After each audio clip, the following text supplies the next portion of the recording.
Alors, merci évidemment Marie-Odile de nous avoir menés jusqu'à cette majorité, avec ténacité et engouement.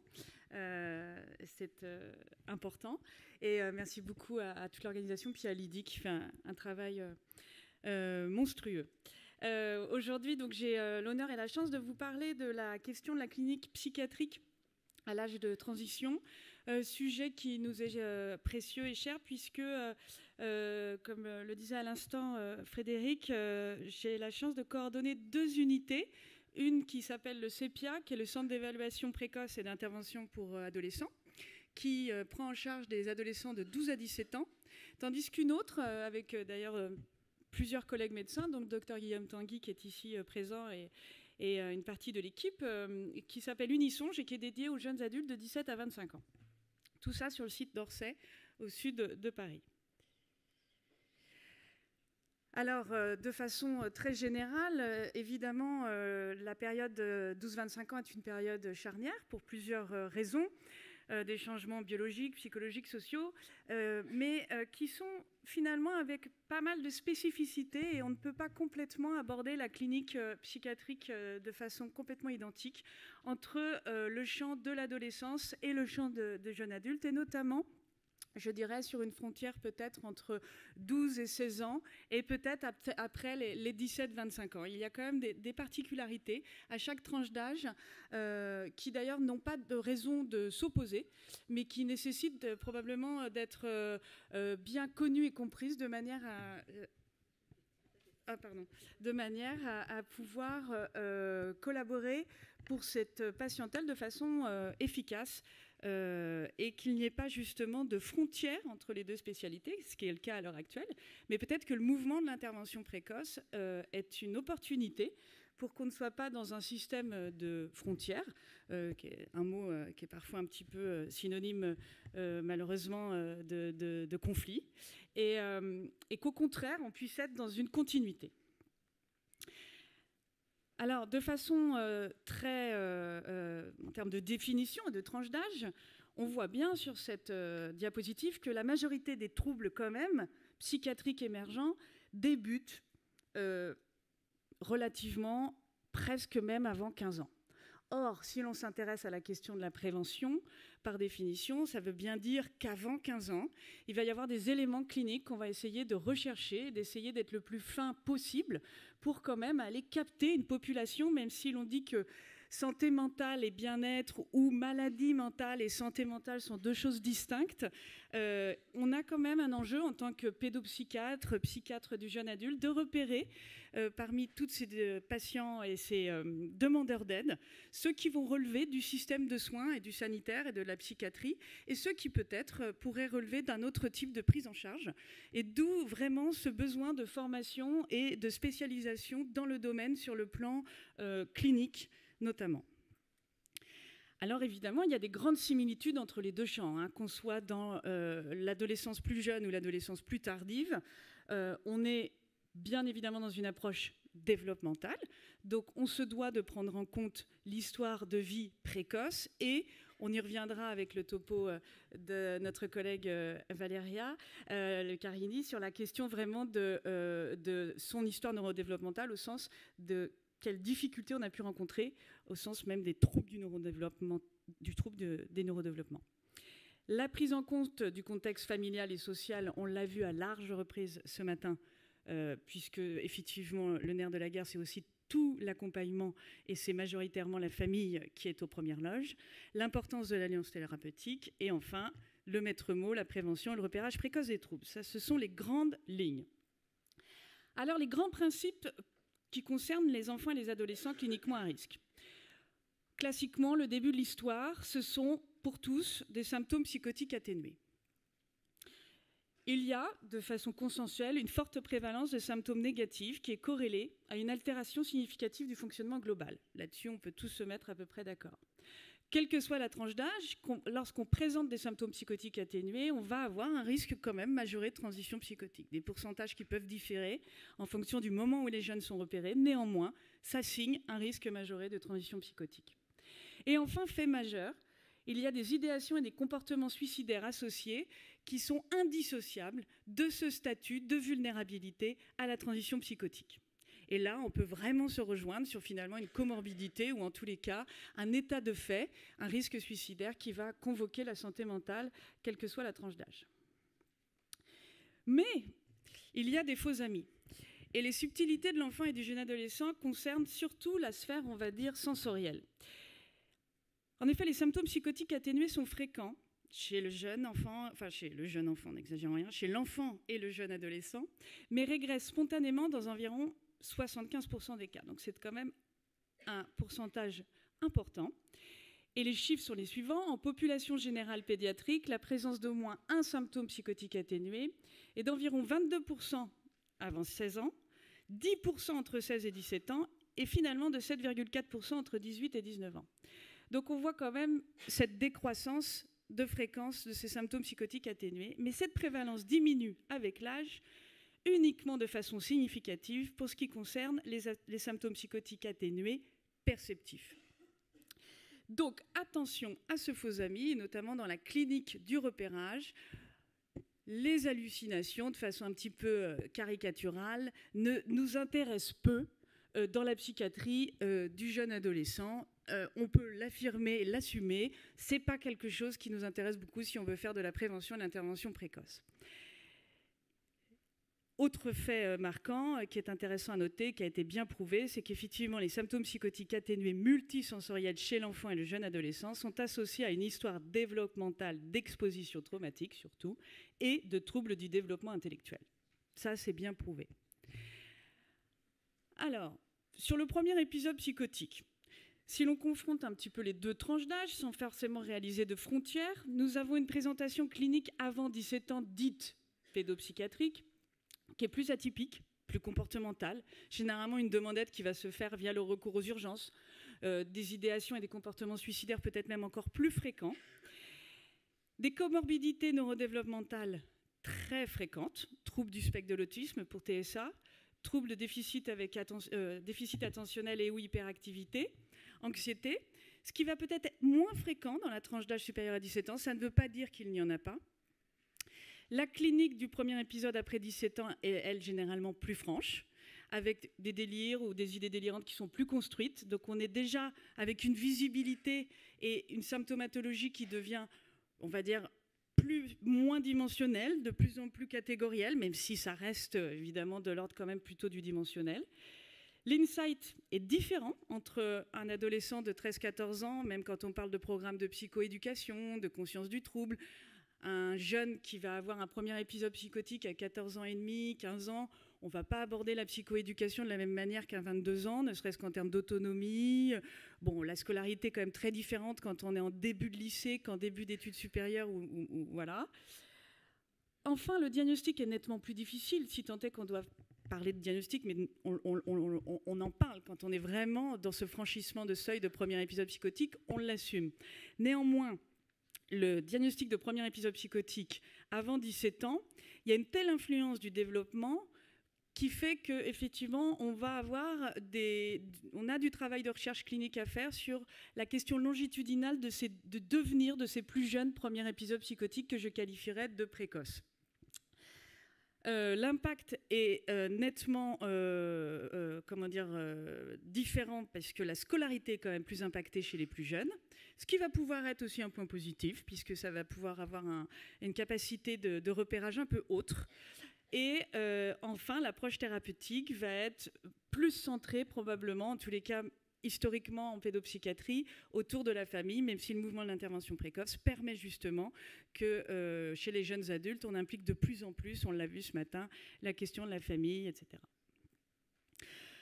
Donc de façon caricaturale, le premier épisode psychotique chez le jeune avant 17 ans est beaucoup plus atypique, a fréquemment un trouble du spectre de l'autisme sous-jacent, attention, souvent sans déficience intellectuelle, et on ne parle pas forcément de diagnostic franc, mais en tous les cas de trait du registre de troubles du spectre de l'autisme. Et le diagnostic est difficile, avec un impact scolaire important. Après 17 ans, on a une présentation qui est plus typique, avec des troubles inauguraux plus clairs, et une primo-prise en charge un petit peu différente. Alors, est-ce que ces premiers épisodes psychotiques, je vous fais part de mes réflexions, mais pas que de la mienne d'ailleurs, puisque j'ai eu des discussions avec le professeur Bonnet-Brio à ce sujet. Est-ce que finalement, ces premiers épisodes psychotiques plus jeunes seraient peut-être une autre forme de maladie, aurait comme substratum biologique autre chose que ce que l'on cherche à repérer via le mouvement de l'intervention précoce, qui était au départ d'essayer de retarder l'arrivée d'une éventuelle schizophrénie. Est-ce que finalement on serait dans un modèle un petit peu de poussée de sclérose en plaques, avec une fragilité développementale, et sur ce modèle-là, des poussées qui seraient entrecoupées de rémissions qui pourraient être même complète chez le plus jeune adolescent ou partielle par rapport à l'état de base. Donc en tous les cas, une fluctuation des troubles et une remise à niveau, je dirais, qui est parfois impressionnante. Et donc finalement, on pense parfois en pédopsychiatrie que commencer les troubles plus tôt est plus grave. Eh bien, ça dépend. C'est-à-dire que cette plasticité, elle peut être aussi en faveur de cette jeunesse. Et donc, ça n'est pas si tranché que ça. Donc cette vulnérabilité biologique qui est différente, elle peut se conceptualiser par exemple sur ce marqueur de diminution de l'épaisseur corticale chez les patients cliniquement à risque. Un papier récent nous montre que les individus plus jeunes présentent un amincissement cortical plus important dans une région qui est le cortex pariétal droit pour ceux qui font la transition, qui sont donc cliniquement à risque, versus ceux qui ne le font pas. Mais fait intéressant, ce sont vraiment les plus jeunes qui présentent cet amincissement cortical plus important. Et on peut le voir dans l'autre sens, c'est-à-dire que cet amincissement dans le temps, il est plus grand, plus important en termes de perte de matière grise. Néanmoins, il est probablement aussi peut-être plus plastique en termes de résilience. Donc ce n'est pas forcément un marqueur de gravité. En tous les cas, c'est un marqueur en soi qu'il faudrait explorer et mieux comprendre. Autre pourcentage intéressant à avoir en tête, c'est quand même que 8% des patients atteints de schizophrénie sont diagnostiqués avant l'âge de 18 ans et 18% présentent leurs premiers symptômes avant l'âge de 18 ans. Donc, ça nous conforte dans l'idée que la pédopsychiatrie est bel et bien convoquée sur cette thématique de la prévention de l'entrée dans la schizophrénie et dans d'autres troubles. Alors, je vous parlais tout à l'heure de cette comorbidité associée qu'est l'idéation et les comportements suicidaires. Alors, c'est un petit peu le mot-clé récurrent de nos amis pédiatres qui sont malheureusement pas nombreux, je pense, dans la salle et qui pourraient l'être plus. En tous les cas, qui seraient probablement très intéressés parce qu'on développe. En tous les cas, nos collègues pédiatres, nous, à Orsay, sont très impliqués dans ce qu'on fait. Et eux sont en première ligne, clairement, surtout, vous l'avez vu, les chiffres de la santé mentale des adolescents, qui est en tous les cas, les chiffres sont spectaculaires. Il y a une augmentation de 570% des gestes suicidaires ou du suicide réussi chez les jeunes, particulièrement chez les jeunes femmes, c'est genré, âgées de 10 à 19 ans entre 2007 et 2024.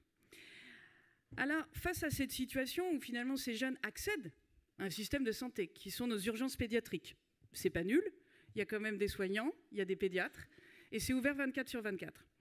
La question est de se dire, bon, en tous les cas, c'est un marqueur commun qui est commun entre la pédopsychiatrie et la psychiatrie du jeune adulte en termes de tranche d'âge.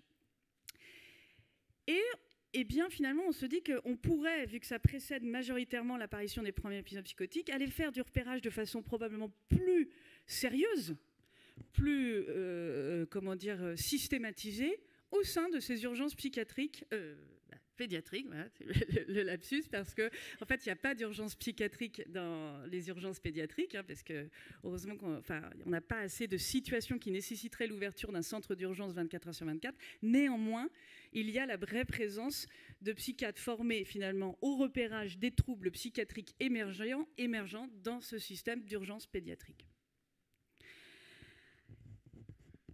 De plus, j'ai envie de dire, la plasticité cérébrale, c'est une aubaine dans ces situations de gestes suicidaires, puisqu'ils arrivent aux soins, ces jeunes. Donc, si l'on prend le système à l'envers et qu'on se dit, mon Dieu, ils sont... Enfin, dans l'autre sens, au lieu de se dire que c'est très triste et qu'ils n'arrêtent pas d'avoir des idées suicidaires, finalement, on a accès à eux, on peut en faire quelque chose, et en plus, on a les familles, quand ils sont plus jeunes, qui les amènent. Donc, on a les familles sur site, on a un système quand même de pédiatres, de psychiatres qui peuvent être là, d'infirmiers de pratique avancée. Et donc, on peut travailler dès lors sur cette modalité d'accès aux soins, un repérage qui serait vraiment de la prévention dès le stade des urgences pédiatriques.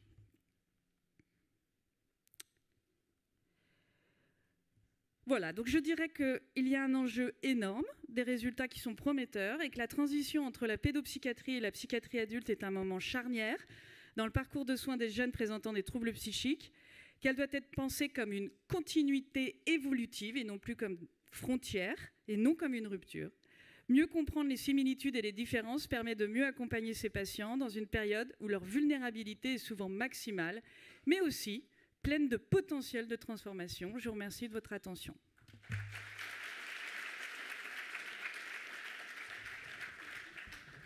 Merci beaucoup, Julie, pour cet aperçu qui pose les bases de la question.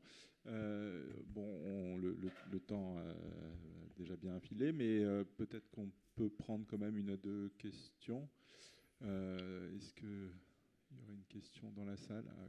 Vincent? Oui, merci beaucoup, Julie, pour cette présentation. Alors moi, je suis psychiatre pour adultes, mais donc je travaille dans un centre qui recrute à partir de 12 ans avec des pédopsychiatres dedans. Et donc, je